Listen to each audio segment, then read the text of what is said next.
रायगड जिल्ह्यातील माणगाव तालुक्यात असलेल्या लोणेरे येथील एका लॉजमध्ये विवस्त्र अवस्थेत तरुणीचा रक्ताच्या थारोळ्यातील मृतदेह सापडल्याने संपूर्ण परिसरात भीतीचे वातावरण पसरले.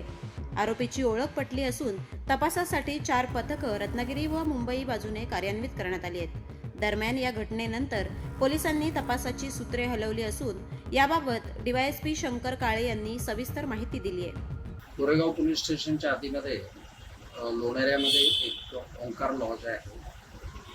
त्या लॉजमध्ये एक महिला रक्ताच्या थारोळ्यामध्ये मृतावस्थेत पडलेली दिसली.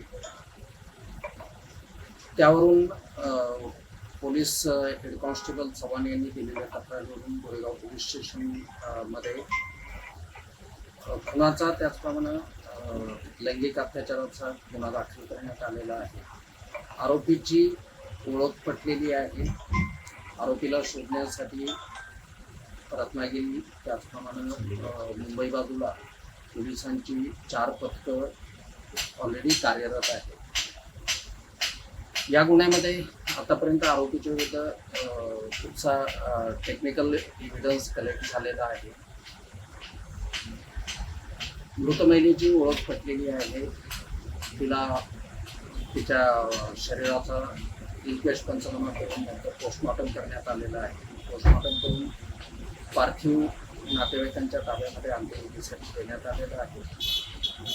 पोलीस पुढील तपास करतायत. आरोपीला काही तासांमध्ये